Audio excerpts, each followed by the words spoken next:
नमस्कार, आप देख रहे हैं डीपीएन लाइव न्यूज। प्रजापति समाज की अहम जानकारी के साथ में मैं आपका दोस्त आरबी प्रजापति। सभी मित्रों से निवेदन है, वीडियो को ज्यादा से ज्यादा शेयर करें। जैसे ही सीबीआई जांच आगे बढ़ी, बहुत से लोग बौखला गए। शायद उन्हें लगता था कि सीबीआई जांच होगी ही नहीं, मगर जब ऊपर वाला न्याय करता है और न्याय करना चाहता है तो तमाम रास्ते खोल देता है। आपको याद होगा 22 अप्रैल की वो काली अंधियारी रात जब कमलेश प्रजापति की हत्या को इनकाउंटर का नाम दिया गया। उस समय की बात है जब राजस्थान के प्रमुख अखबारों ने और प्रमुख न्यूज चैनलों ने कमलेश प्रजापति को तस्कर बना दिया। न केवल तस्कर बना दिया बल्कि हत्यारा, लुटेरा और डकैत तमाम तरह के इल्जाम लगाए गए। तमाम तरह की बातें समाचार पत्रों ने लिखी थी। तभी 23 अप्रैल को एक न्यूज चैनल जिसने बताया था कमलेश प्रजापति का एनकाउंटर पूरी तरह से फर्जी है। उस समय पुलिस व प्रशासन पर जमकर लताड़ा था डीपीएन लाइव न्यूज ने। वहीं पर राजस्थान में एक समाचार पत्र था जिसका नाम था निहारिका। वह समाचार पत्र के पत्रकार सबल सिंह भाटी थे जो लगातार कमलेश प्रजापति की लड़ाई लड़ रहे थे। उसके बाद राष्ट्रदूत अखबार आया। कमलेश की लड़ाई खूब लड़ी गई, सोशल मीडिया पर लड़ी गई, मीडिया पर लड़ी गई और बहुत बड़ा योगदान इन अखबारों का रहा।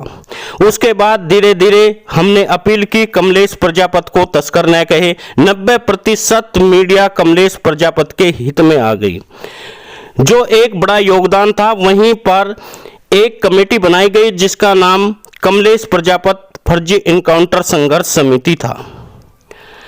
उस समय यह संघर्ष समिति कमलेश प्रजापति को न्याय दिलाने के लिए बनाई गई थी।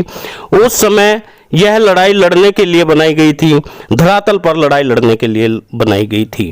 वहीं पर धरातल पर कुम्हार महासभा यह लड़ाई लड़ रही थी, मगर संघर्ष समिति उनका कहीं भी सहयोग नहीं कर रही थी, बल्कि कह रही थी वह संगठन हमारी सुनता नहीं है, वह हमसे बिल्कुल अलग है।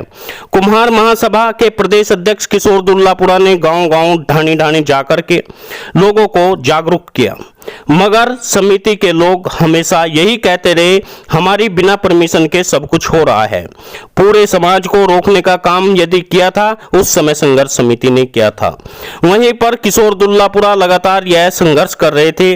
निहारिका पत्रकार समाज हित में लगातार खबरें छाप रहा था। संघर्ष समिति की तमाम खबरें निहारिका पत्रकार दिखा रहा था। एक बार भी संघर्ष समिति के विपरीत खबर निहारिका पत्रकार ने नहीं दिखाई।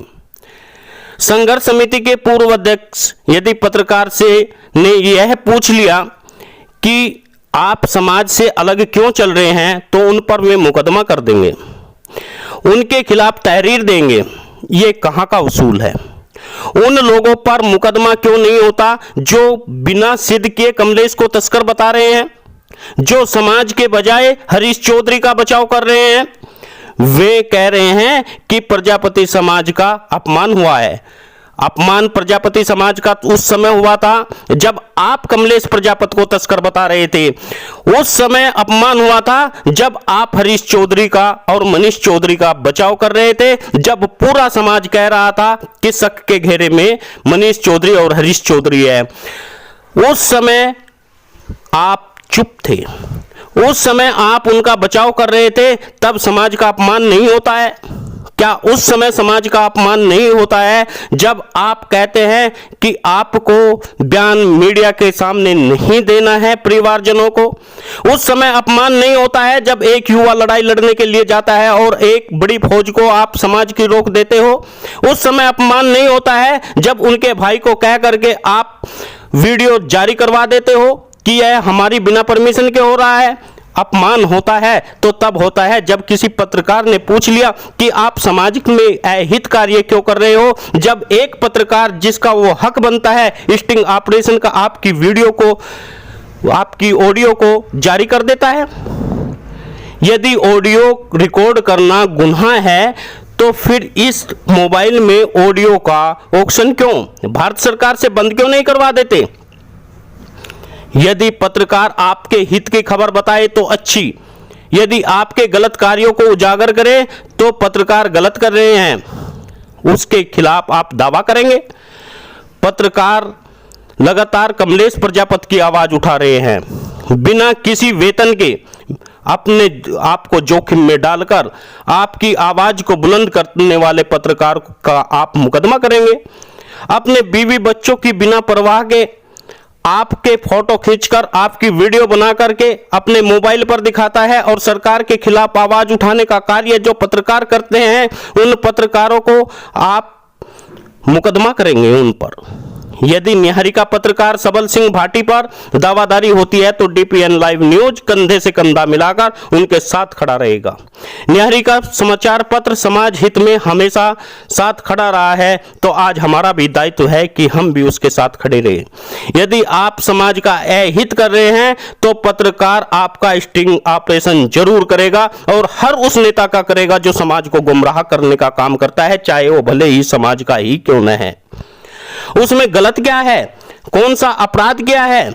आप हमेशा ऐसा कब तक करते रहेंगे? कब तक आप पत्रकारों की स्वतंत्रता पर रोक लगाते रहेंगे? कब तक आप पत्रकारों को रोकेंगे? कब तक आप पत्रकारों की कलम पर बैन लगाओगे? यह है आपको सोचना होगा। आप भी किसी पद पर हो सकते हैं।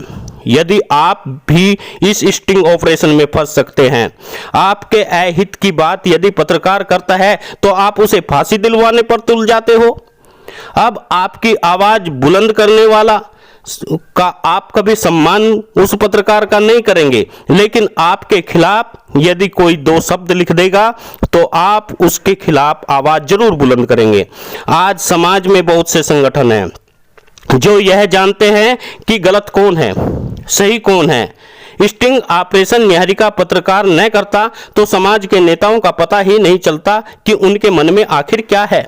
ऐसे पत्रकारों को धन्यवाद देना चाहिए, उनका सम्मान करना चाहिए। तभी मित्रों, आप सभी से निवेदन है, आप वीडियो को ज्यादा से ज्यादा शेयर करें।